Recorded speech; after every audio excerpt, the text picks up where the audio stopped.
yeah. Interesting actually. Um, living here on my own in the middle of a pandemic, which may go on for quite a long time, um, throws up all sorts of things. And one of the things that's thrown up is like uh, well, I've been laid off my job a week ago, but that's not too bad in terms of money wise because I've got a pension coming along in 3 months, 66.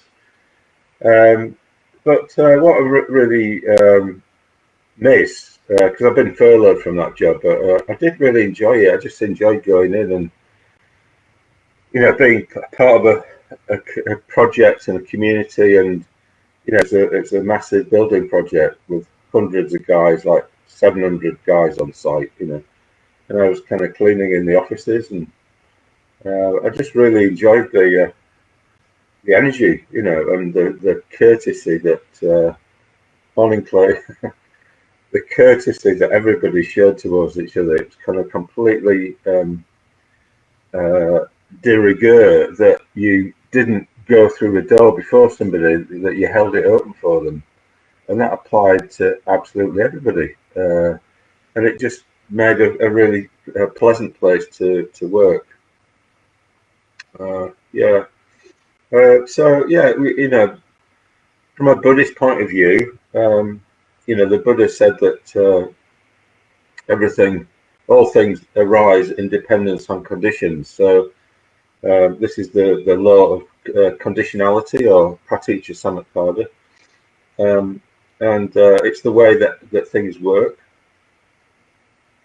So why am I saying that? Off gone. Yeah. So yeah, if we're looking to work with our mental states, it will depend on conditions. So if we're in conditions whereby we're around people, there's a lot of energy there. Things are normal. Like we're just, we're in a group, we're in the middle of something, and there are people who are better at things than us, and people that are worse than us. We feel kind of in the, somehow embedded in something, and then there's challenges, but there's also, kind of rewards and things. So I think this is really good conditions for life. There's a life in general has there's a sense in which it needs to be kind of growing, but it's also, I think, life benefits from challenges. When you sort of see, kind of like in Cornwall, you might see kind of hedgerows, that hawthorn hedgerows, and they're just really craggy because they've been battling the wind, all the time. In the winter time, it's just relentless, like horizontal rain and all sorts. So I think life benefits from challenge, but also positive conditions like sunshine. If it's a plant, it'd be sunshine and rain and all sorts. So I'm going through various challenges at the moment, and like, so for instance, this morning, or the last kind of few days, I felt a bit bored. Really, I felt a bit sort of, and a bit kind of like, oh, what's the point? Or and what's happening is I'm kind of looking on the negative a bit. Like I'm sort of thinking, oh well, who's going to watch these videos? Or I'm only getting so many people, and on YouTube, but there's hardly anybody who's watched the videos I put up there.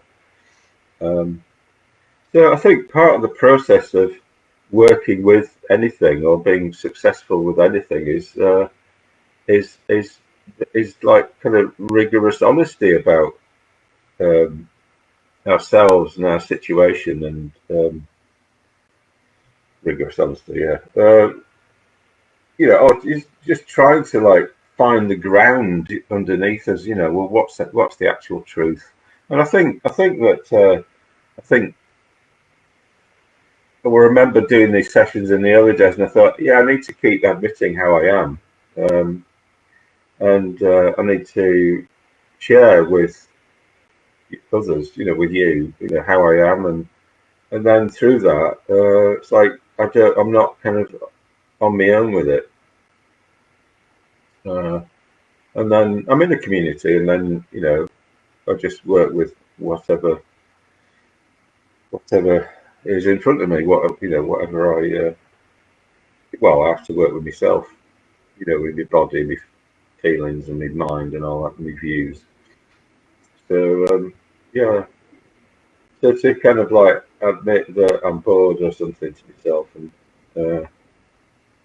and also I'm not kind of quite getting enough exercise, and I'm trying my best to keep my body going, but it's a bit heavy. It feels a bit heavy. So again, it's good to admit that is the case and stuff. Anyway, yeah, and then what you do is you then get on with things, with that and the knowledge in the background, and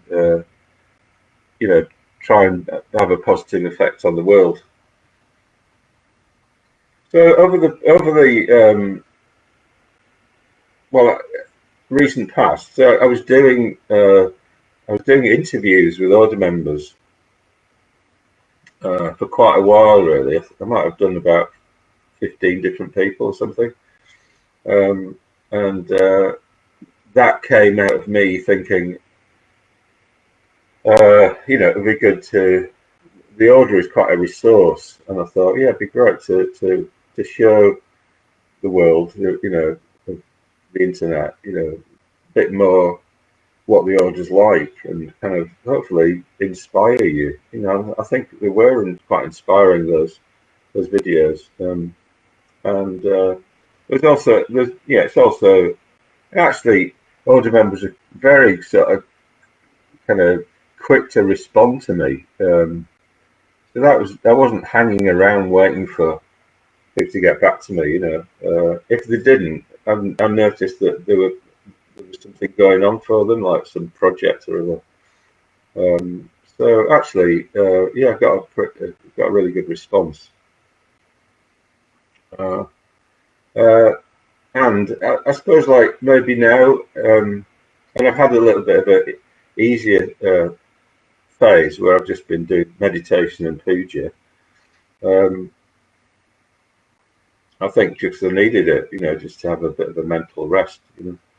But I think, when you start to feel bored, then it's not most likely you need to stimulate yourself and kind of find something of interest to engage with. So I thought that this morning I would do that, and I've got all sorts of topics that I'm interested in talking about and exploring and stuff.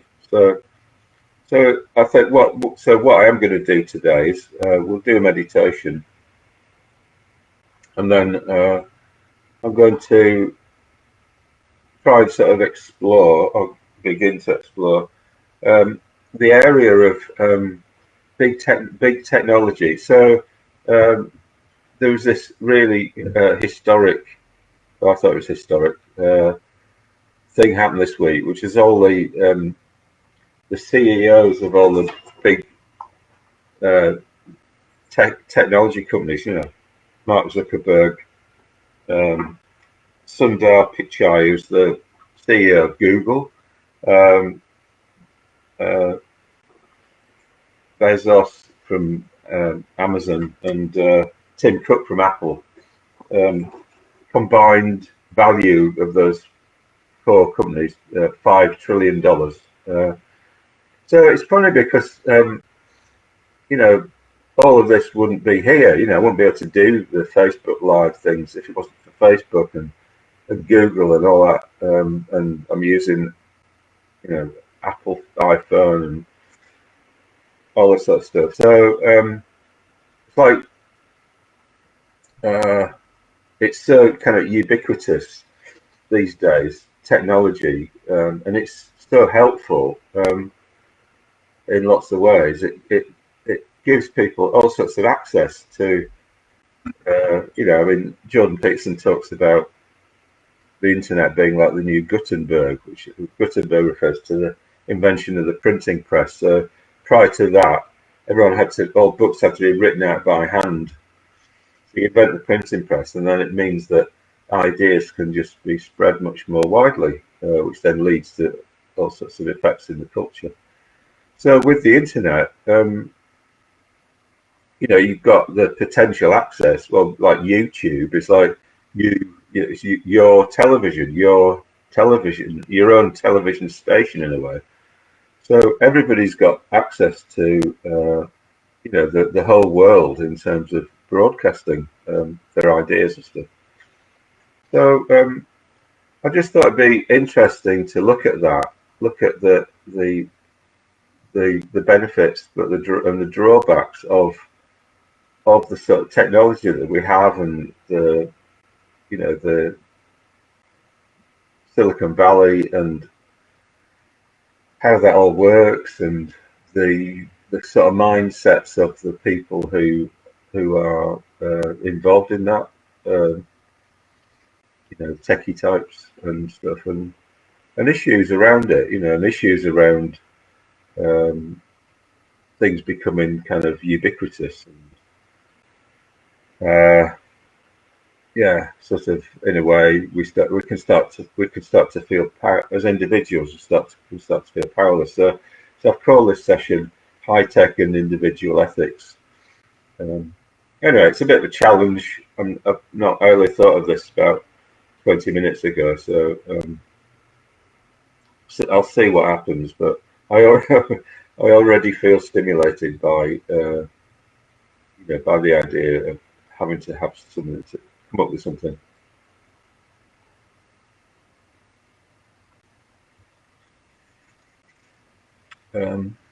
Yeah, and the other thing is, like, when I'm doing these sessions, I can see how many people are on. So there's me and two other people here. One of them's Chloe. And then when I look later on in the day, might be sort of 70 people have looked at it. And I don't know if people have looked for like half a minute and then gone off onto something else. So it's really hard to know what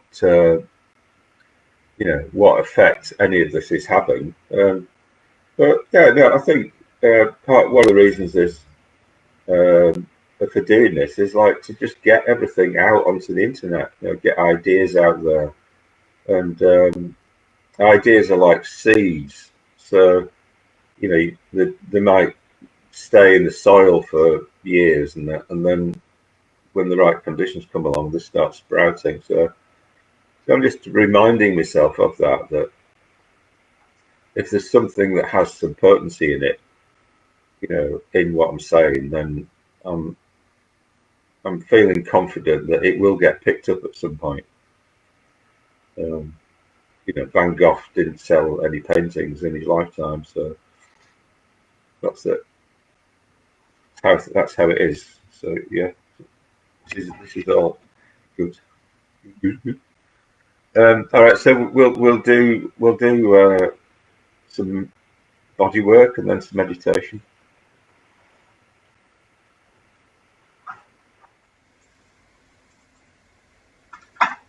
So let's begin by just swinging from side to side.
So we're just letting our body do the work.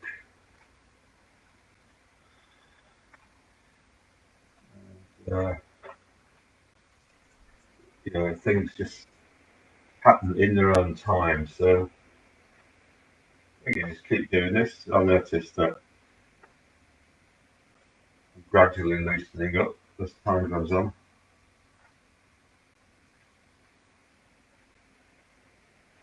Yeah, you know, we have to give things enough time.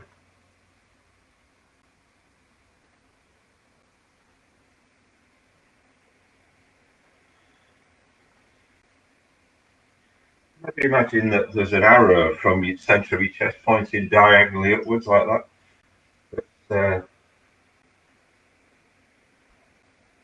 Giving your chest a sense of lift.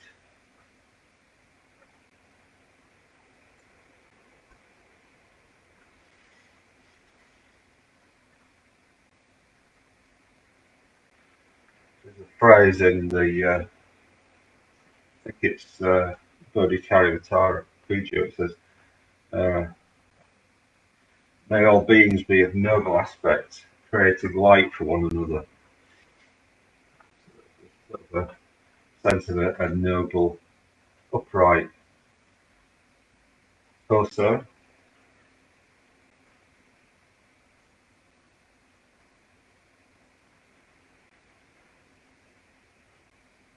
One of Jordan Peterson's rules for life is to stand up straight with your shoulders back.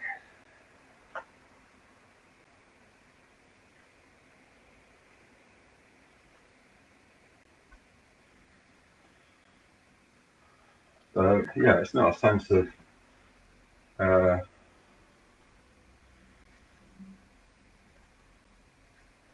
being arrogant or anything like that. It's more a sense of it's like we're taking the burden of something in life. We're taking our particular burden, you know, taking responsibility for ourselves. And all the choices that we have to make in life. And we're not flinching from that.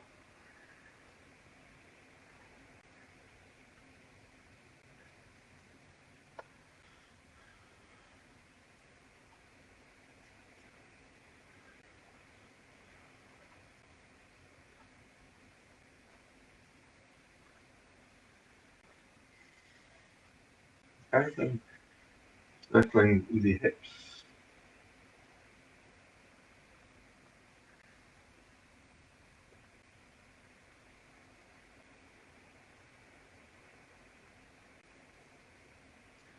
Try to go to the four corners, front, side, back, side. Be deliberate. Mind and body together. So it's not like your mind is ahead of your body or your body's ahead of your mind. Lean back, really open your chest.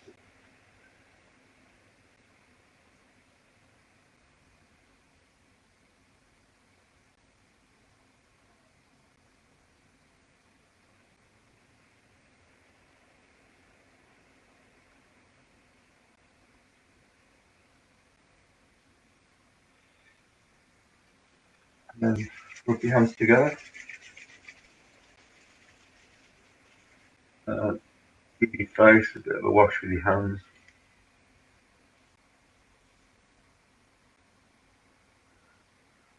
Hold your hands over your face for a little bit of time.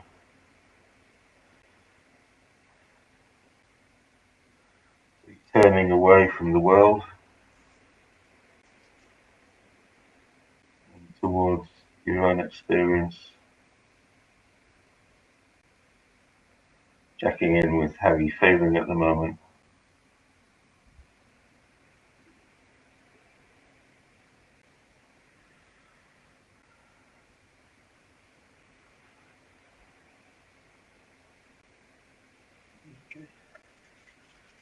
And then give your top of your spine a bit of a slap.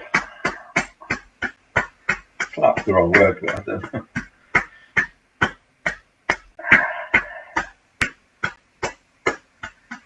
Like,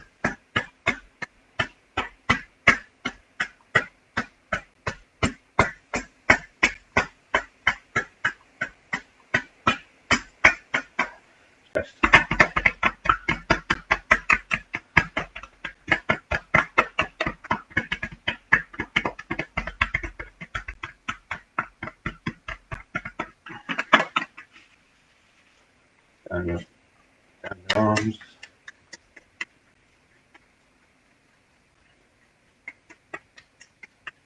The side.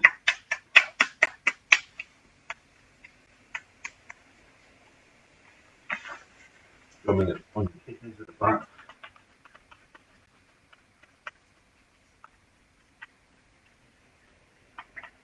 Now, buttocks more heavily. Back to your legs.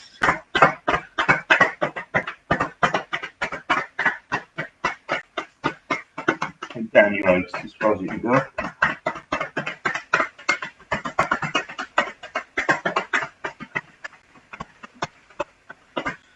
Stretch everything out.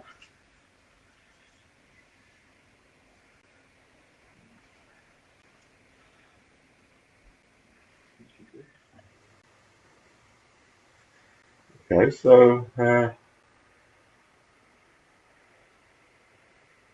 setting up in your meditation posture.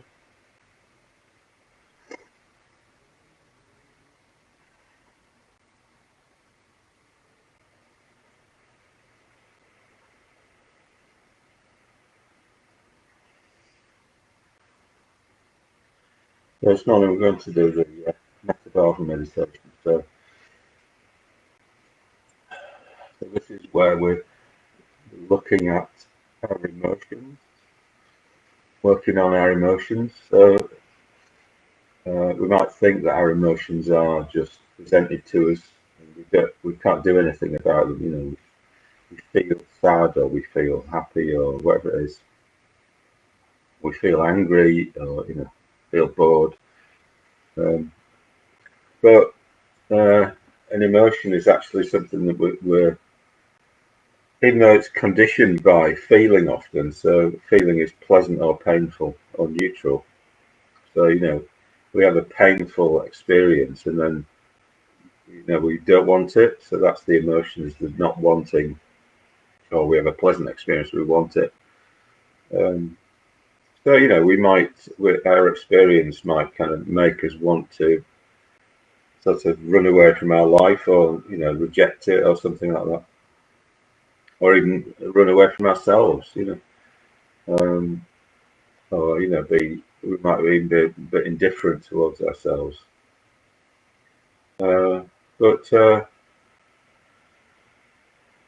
that emotion is something that we can affect, because we do have it is something that's active, something we're actually doing, we're responding. So we can change the way that we respond to ourselves and to others.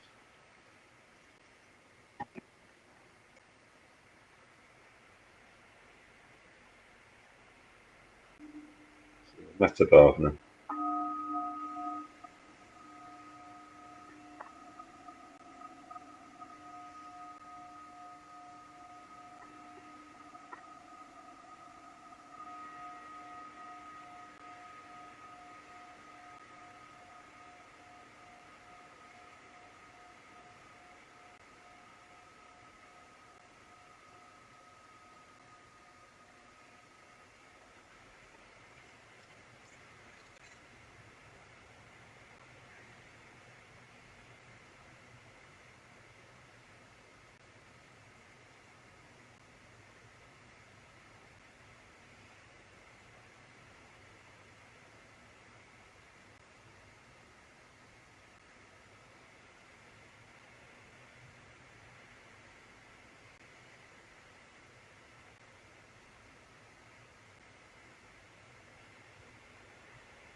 today's topic is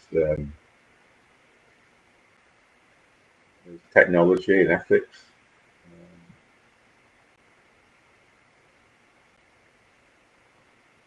And so yeah, so, in a way,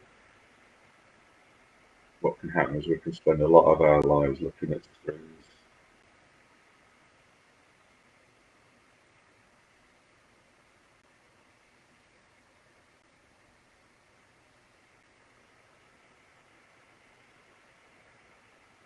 We can tend to sort of maybe consciously think that the answer's out there on the screen, the information, the thing that we need to understand or know about, and that is what will help our lives become how we want them.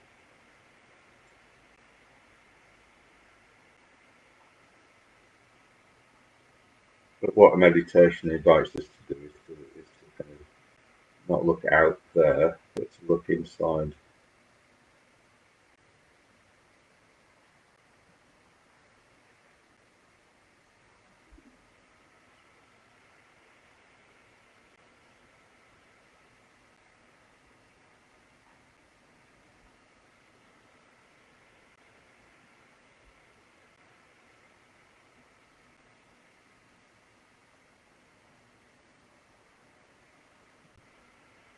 Create some space that doesn't have that technology in it.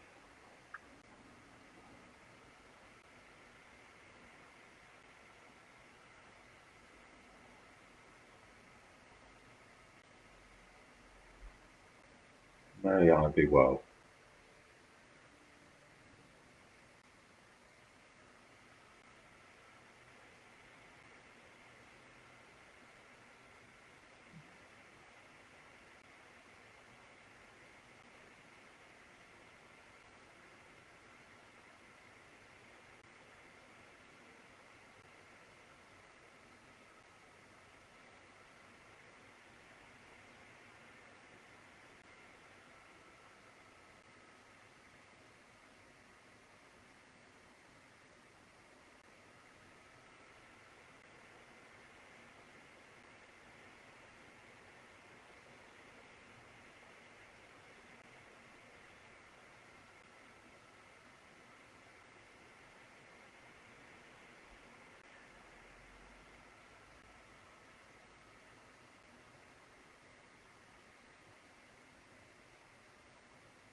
May I be free from suffering.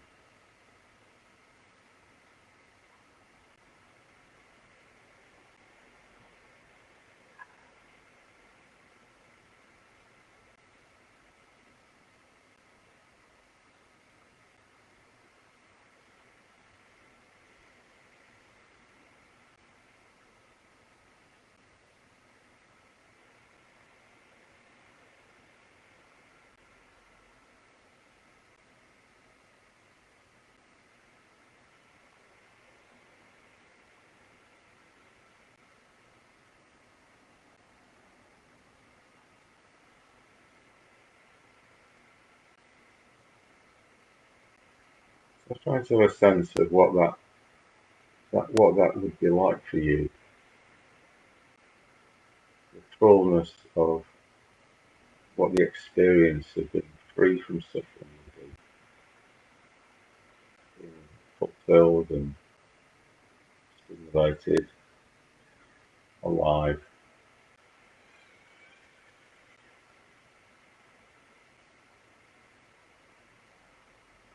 connecting up with your body, with the feeling in your body,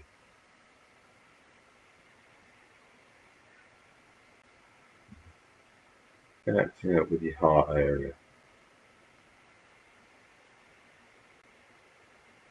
what you really care about.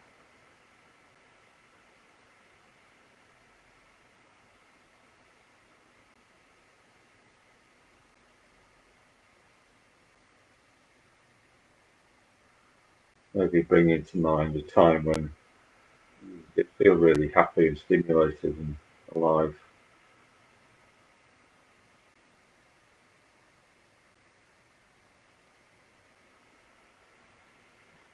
So if it happened once, having a sense that if it's not impossible, it might happen again.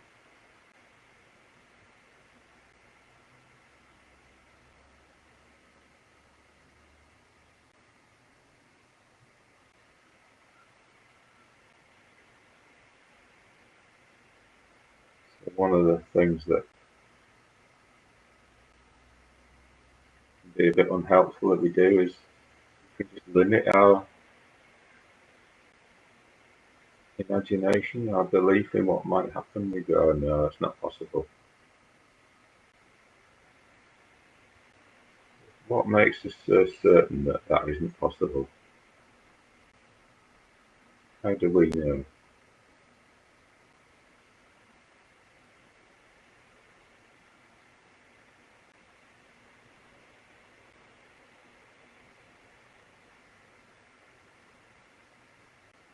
New things can come from nowhere, really, sometimes.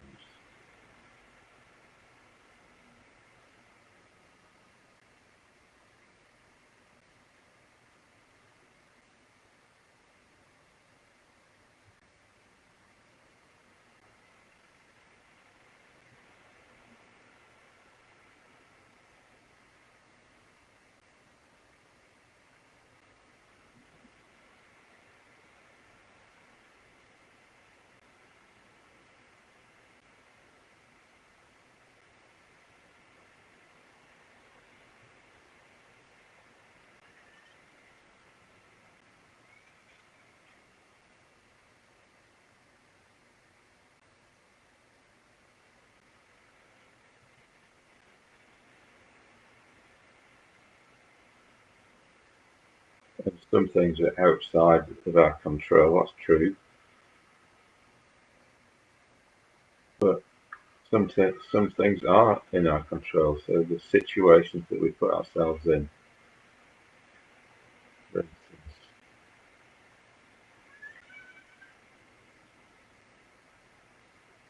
put ourselves in situations where things are more likely to happen.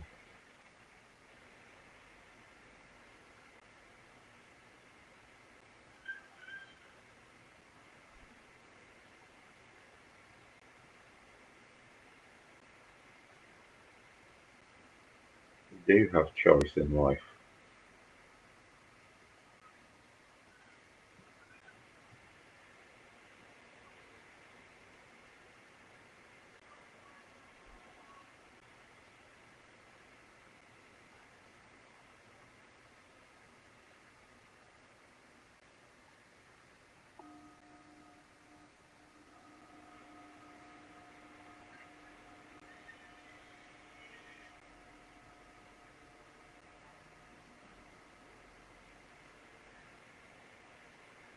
At the second stage, we bring to mind a good friend.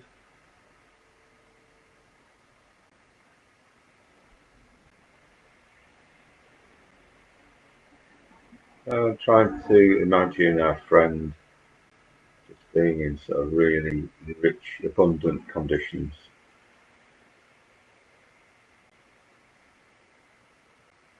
the sort of conditions that they would really enjoy.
Imagine putting our friend in the most attractive environment we could imagine.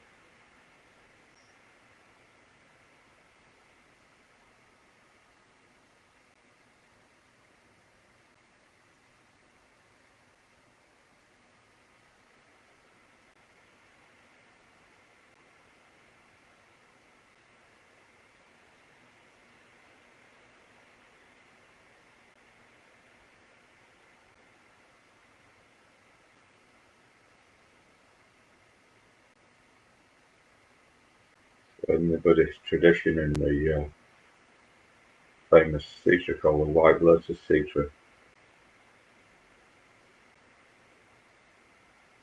there's an image of the earth being changed from how it is into a flat plane, like a made out of lapis lazuli.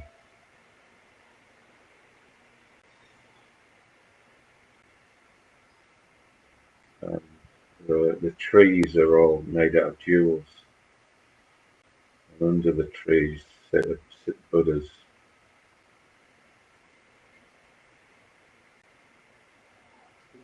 Maybe imagining, well, something that's just way beyond what's normal in life. Some sort of magical kind of world. Put your friend there. Put your friend in that world. Just imagining them really enjoying it, enjoying some sort of cosmic experience. The Pure Land is the happy, Sikhavati is the happy land, so things just happen. Everything that we want to happen happens. If you want a drink to appear in your hand, it'll appear.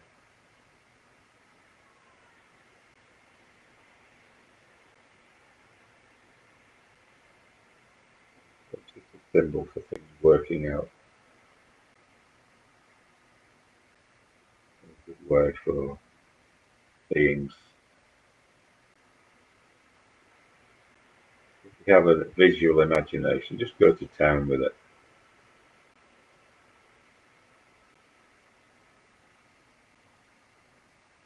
May our friend be well.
now bring to mind a neutral person,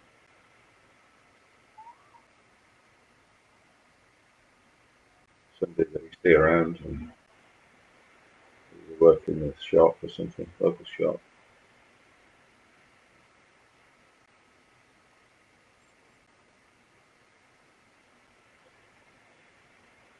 You try to imagine them in the Pure Land, in a beautiful environment.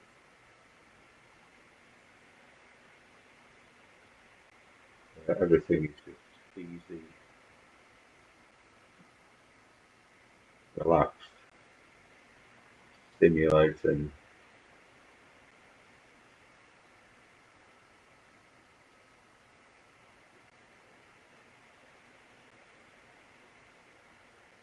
Everything that they need is laid on.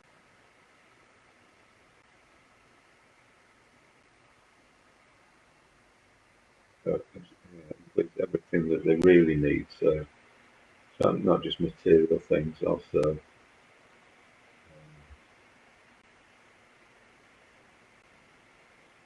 satisfactory conditions for a meaningful life as well.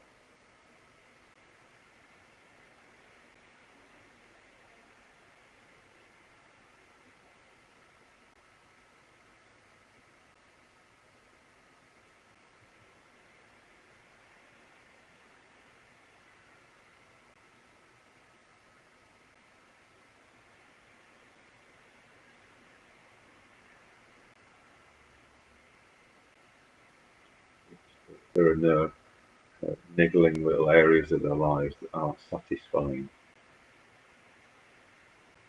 No doubts about anything really.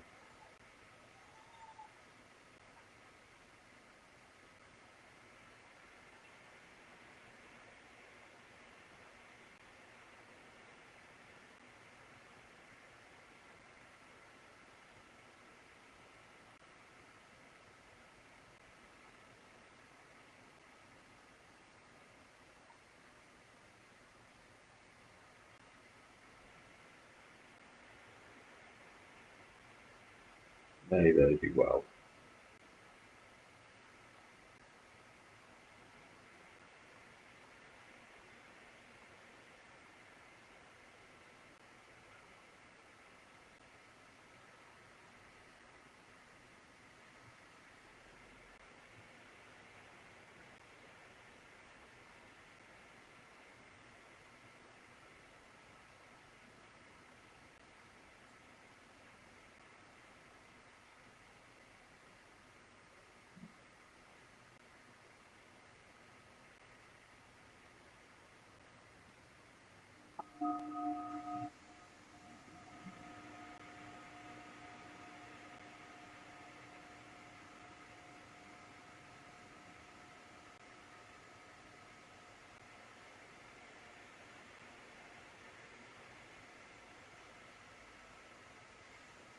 It's allowing the neutral person to fade.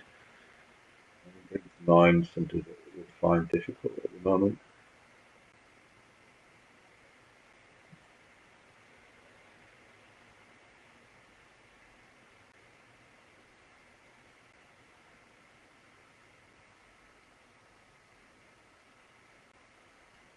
So by definition, when we find somebody difficult, it means the experience of them is painful. It's something that they bring kind of difficulty or pain into our lives.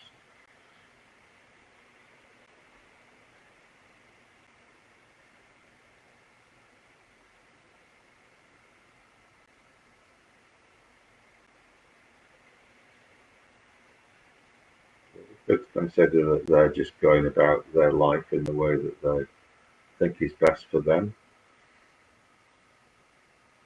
Uh, it's just inconvenient for us that they are giving us a particular experience. We maybe want things to be a particular way, and that isn't how the world is presenting them.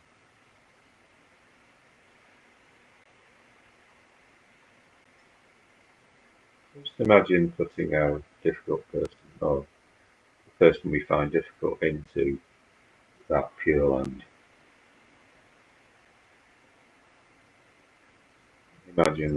Imagining them surrounded by kind of amazing environment.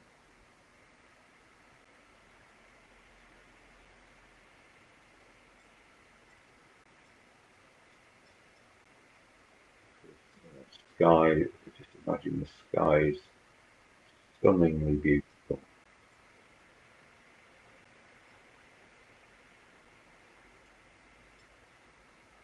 To introduce some magical elements into it, feel free to do that.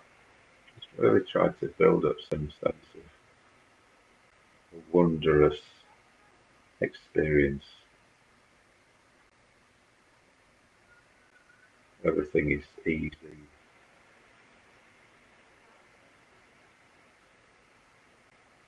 Supported. Do them. You don't have to go looking for conditions for happiness. Those conditions are just there.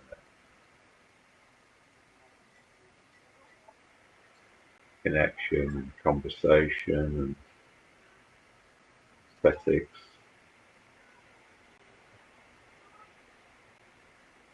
meaningfulness. They're all present in this world.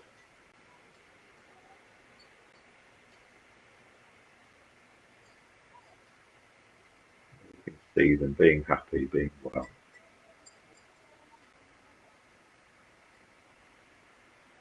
Being amazed by their life.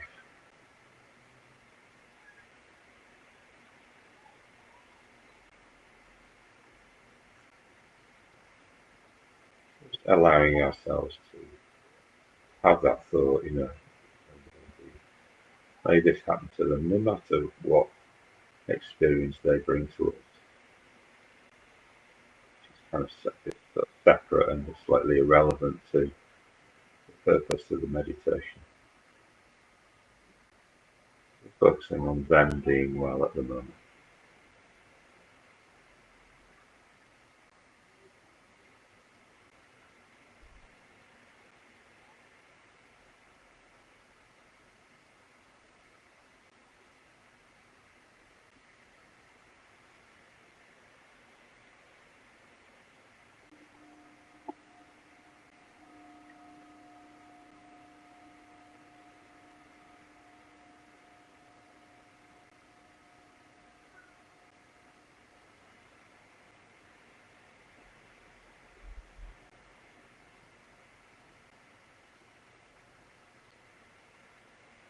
So now just bringing to mind all 4 people that we used in the meditation.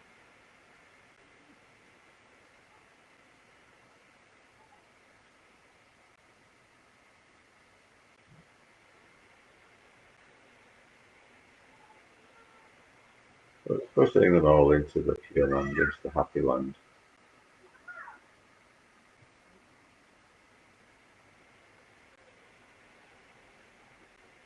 Imagine them all really thriving, really feeling stimulated,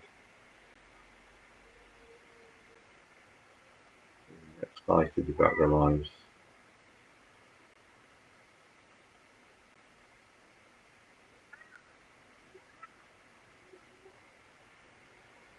And just gradually bringing more people into this world.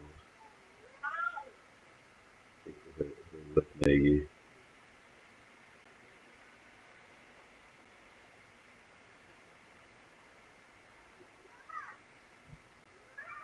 Imagine them feeling really amazed by the environment that we live.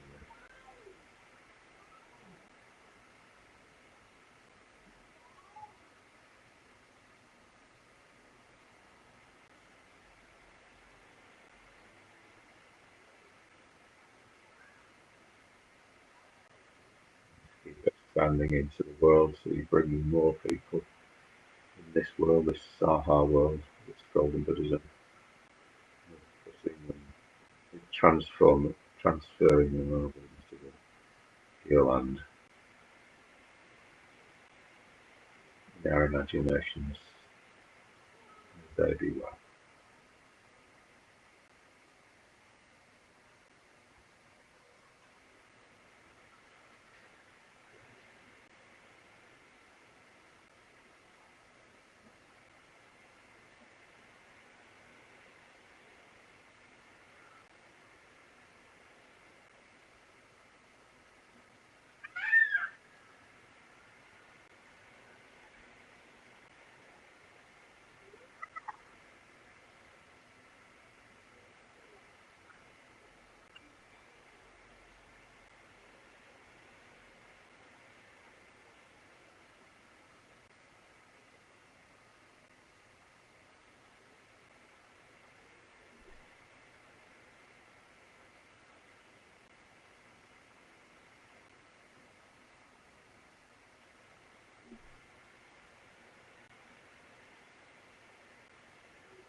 And maybe saying to ourselves at the end, I really don't know where things are going to lead.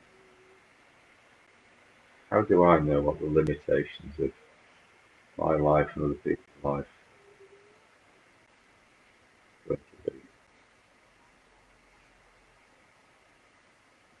Who am I to say that things can't happen?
So yeah, in your own time, just bring that meditation to the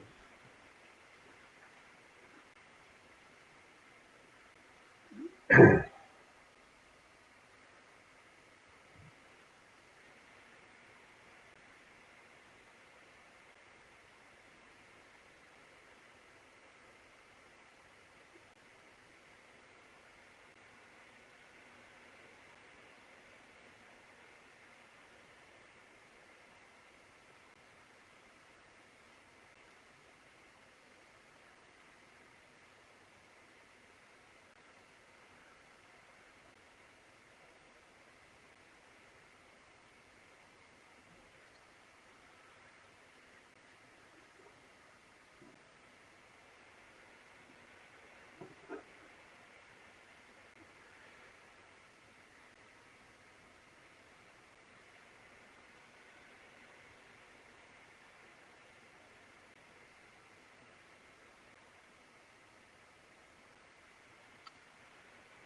Okay.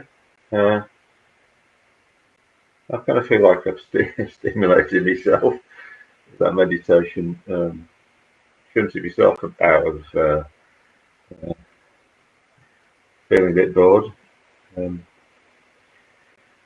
yeah, I remember my friend Subadasi saying once that we were at a convention, at a Buddhist convention, True Ratner Buddhist convention, and we were doing the Sutra of Golden Light Puja, which is a big puja with lots of really kind of intense poetry in it. So I've used that actually this week a little bit. Talks about Buddha being golden and like pure gold, and Sivadasi sort of talked about. He's a poet. And he sort of talked about. It felt like my you know, my consciousness was kind of, this poetry was like rammed into it. I really like that image.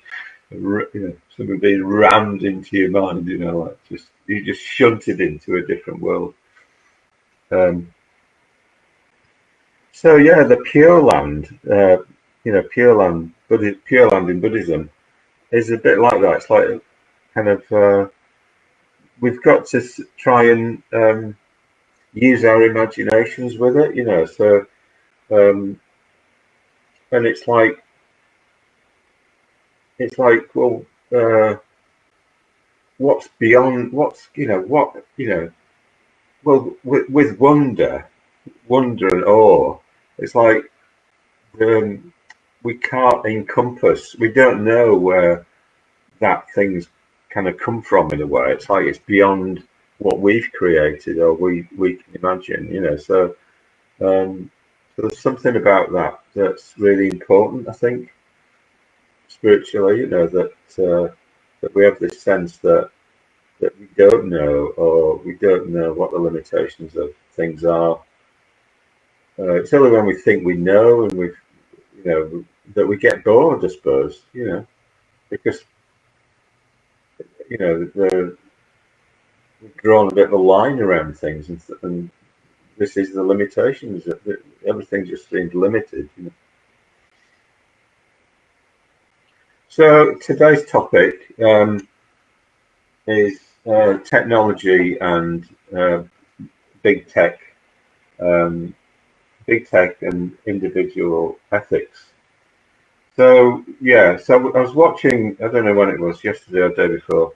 I was watching uh, the House, was it the House American House Senate Committee, were um, kind of grilling the you know the CEOs of all the big technology companies, Apple, Amazon, Google, and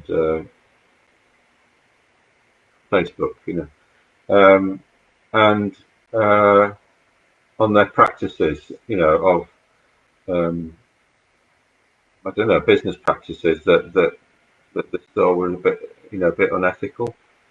Like, you know, for instance, Amazon were, uh, you know, kind of accused of, you know, kind of copying ideas that their marketplace people have used, using the power that they had really to undercut and be unfair in terms of competition. So, um, so what's the history of all this? So the history of all this is, I mean, I didn't do a computer science degree, but I was enrolled on one in 1973 when I went to University of Manchester, and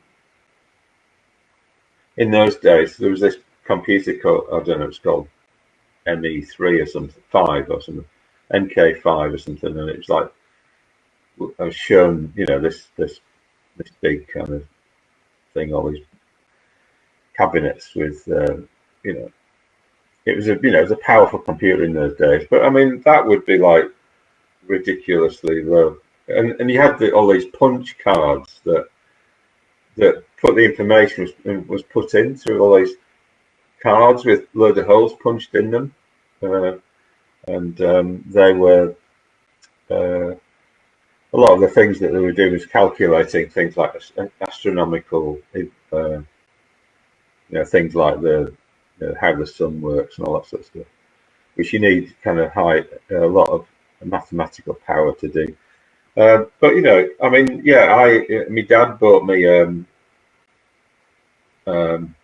calculator which had a little LED in it. You know, so one of the first ones. You know, like little lights that made up the numbers, and it was 30 quid, which was like, that was about a week's wages in a factory in those days, you know, so the equivalent of, I don't know, 300 quid or something now, or something like that. Yeah, but you know, things have moved so much, and I remember my friend Paramount talk. It was when he was in America, and he was talking about the information superhighway, which is like the beginning of the internet.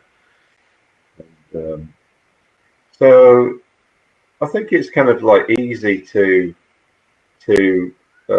get excited about things, like technology. I think one of the reasons is that, well, with Apple, for instance, they Steve Jobs focused on trying to make Apple computers as user friendly as possible, and I think in the film, you see them, trying to get it to speak as being the very early one, the very early Apple computer, sort of speak in front of it, So it's like the excitement there is all about technology being able to kind of do stuff, to help us in life. And I saw something recently of Elon Musk, introducing the new electric vehicles. Like there was a truck which looked amazing, and it said it will never break down because it just has this big electric motor and it doesn't have any moving parts, and there's no clutch or anything. So it's kind of all exciting, that sort of thing, and often you get these sort of people who are basically kind of from my generation, like kind of maybe hippie types, in their now in their 60s, like Richard Branson, and often there's a bit of a, kind of, he's got his own little kind of space program and stuff. Elon Musk has his, and so it's the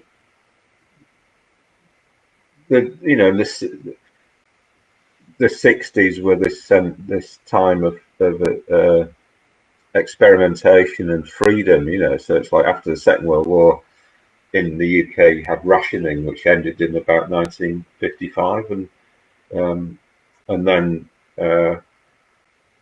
gradually the world started the economy started to kind of pick up and start to produce things that were maybe more consumer goods, and all that sort of technology kind of got going really.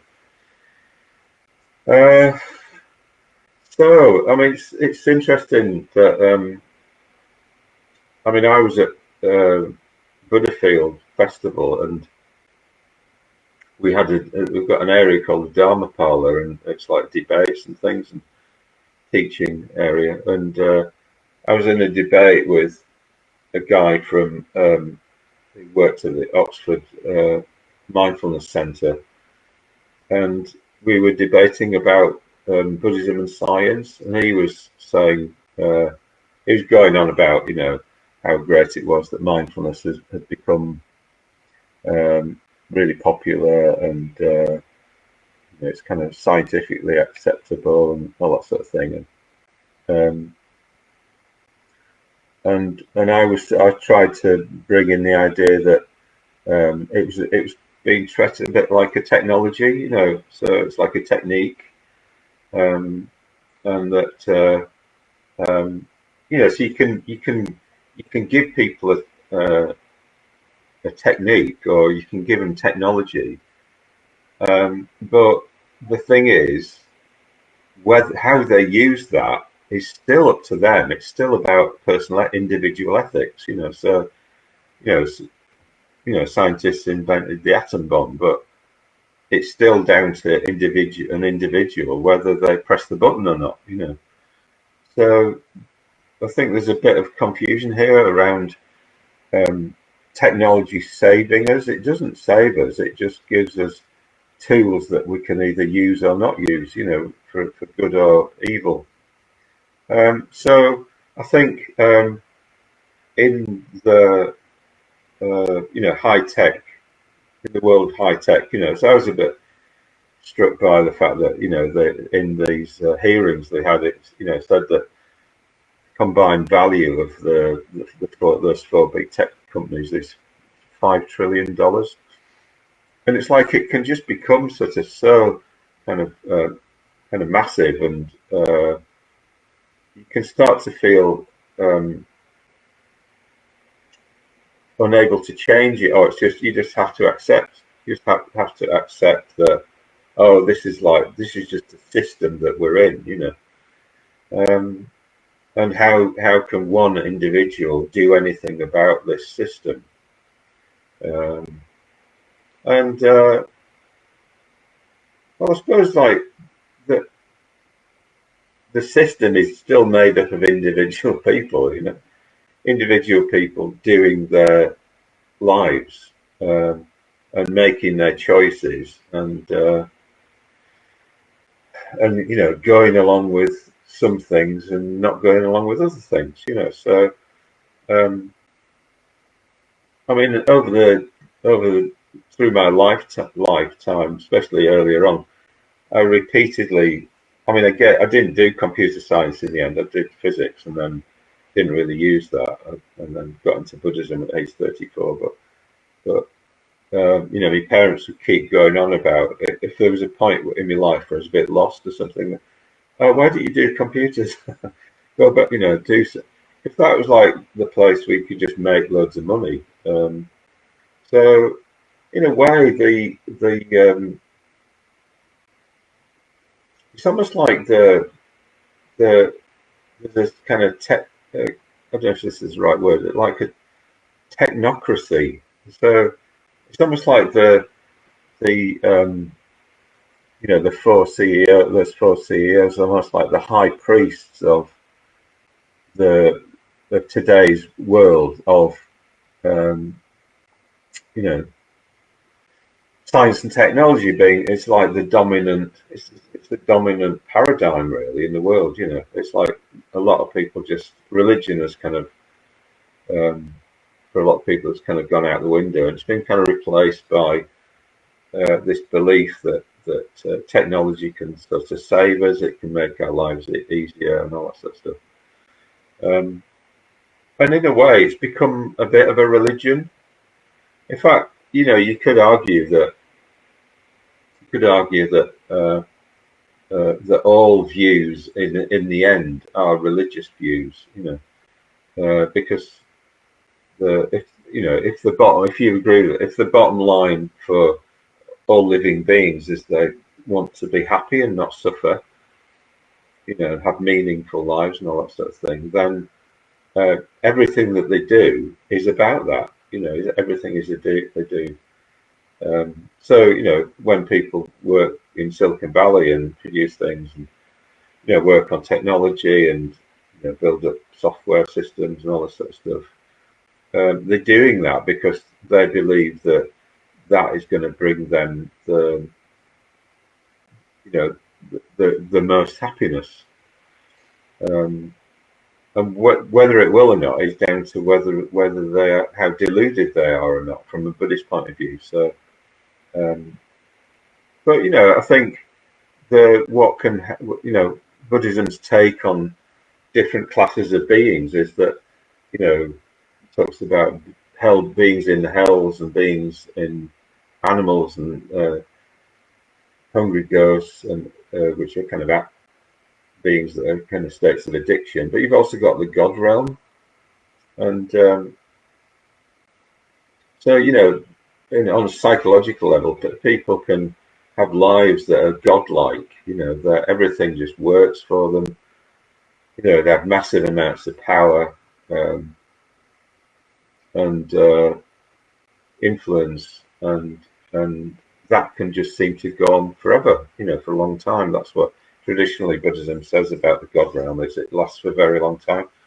But the point is like everything, it's impermanent. So when you've got used to something for a long time, it's very difficult to then, you know, let go of this assumption that it's going to continue. You know, so often when the gods, you know, in Buddhist cosmology, the gods sort of eventually their power runs out, and then they start to, and they fall often down into the hell realm, because because they have no expectation of that ever ending. So they're not ready for suffering. They don't know how to cope with suffering. So in a way, people in positions of power and influence and stuff, they're they're in a bit of a bubble really, because the all the people around them are all kind of they're all bought into that whole thing. They've bought into the if it's the technocracy, if it's the priests of Western society, Western civilization, the techie lot, if they're in that, it's like they're all trying to come into the middle and kind of become more successful and get higher and higher up in the whole thing. So in a way, they're not looking at. It's like collectively, they're not looking at something, which is often that. Well, one, that their own situations are impermanent. But I think with anything, when mindfulness is concerned, the Buddha asks us to be mindful for a reason, and the reason is that we have to be mindful of everything that's relevant to life, to happiness in life, But what can tend to happen is that we're not aware of something, some area, And when we're not aware of an area, then that the danger is that we're causing suffering. So it's easy for people in the West. I mean, what happened basically from, I don't know when it was, like 2000 onwards or something, when companies started to get the products made in China, because China just had this massive workforce, but also was looking to modernize, and so it wouldn't be, it wasn't really an option to carry on making your goods in your own country, because Chinese labor costs would just undercut all that, so everybody moved to China to get all the stuff made in China. And maybe like because it's a communist regime with secrecy and everything, maybe that was a kind of like it's convenient really because and this has happened more and more. You've had sweatshops in the East, and that are basically just kind of invisible. So the production line is kind of invisible to the consumers, and you do get kind of you do get it comes up every now and then, but this is just effectively people kind of willfully not being aware of the consequences of their actions, in buying something, or it's just everything. The excuse is that everything is too big to fail. Everything's too big, and it's just how things are. But I mean, it's like that in ancient Rome, wasn't it? You had slavery, and you had people having their kind of exotic things happening in Rome, with exotic animals and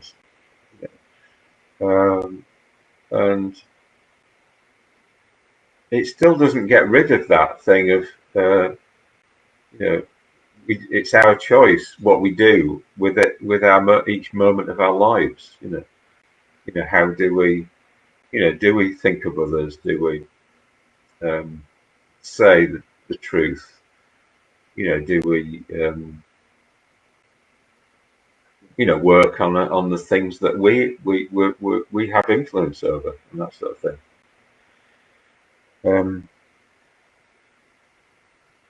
So yeah, so I mean, you could sort of see the the whole world of technology as like a big sweet shop, or a bit like the when the slave traders went to Africa and they would kind of they would buy human beings by giving the chief some trinkets or something, and so we get beguiled by things that appear to be amazing and beautiful, So like the whole way in which design has been brought into technology, so you it's constantly being made more usable, and your iPhone's really beautiful and stuff. You think of an iPhone compared to like one of the early sort of mobile phones, there's no comparison at all, So, but it's like, there's a there's a way in which when something's beautiful, it can beguile us and draw us away from um,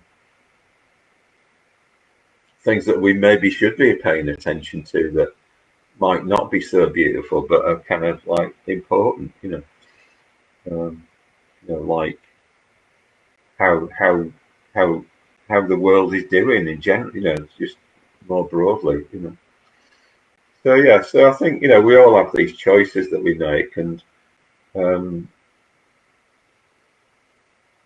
you know, yeah, the tech CEOs are making choices. Everyone who works in computers are all making choices about what they do with their lives, and that's the end of it, really. It's like um, what Buddhism says is that in a way, he pays you money, he takes your choice, and um, you know, the if you're skillful, happiness comes about for yourself and others. If you're not skillful, it doesn't. So yeah, if we're working towards enlightenment, then uh, we have to keep trying to be aware of everything that's relevant to a happy life for ourselves and for others, and not overlook anything, and not think that, uh, not just focus on part of the world, part of what's around, because it'll come back and it'll bite us in the bum, basically, at some point. And yeah, so I mean, what how things are going to pan out from here onwards. Um, in a way, we've had a period of great prosperity, from like the '60s onwards. Um, so I remember getting interested in something called Kondratiev waves, which are kind of cycles of economic activity. There's a Russian economist called Kondratiev, and he looked back to like the 1700s, and he saw these kind of peaks and troughs in terms of economic activity that just happened on a regular basis, almost like the seasons or something. And I remember like being interested in this and thinking, when's the next trough going to come and all that sort of stuff. And I kept being wrong in my predictions. But yeah, the world has things are like that. Things are seasonal in a way. You get summer and you get winter, and yeah, so we need to be prepared for both, um, and we need to uh, keep looking after ourselves and keep looking after others. And the Buddha encourages us to not assume anything, and not assume that even that we're going to be alive in 5 minutes' time. He said the monk who thinks that death is going to come in 5 minutes is deluded. It's the one who thinks that it's going to come now is is wise, you know. So,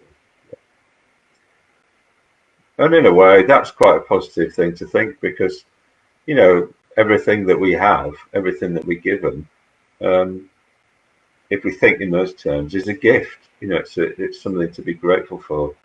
That that we actually have another moment to live and all that sort of stuff. So we can think along those lines. Yeah.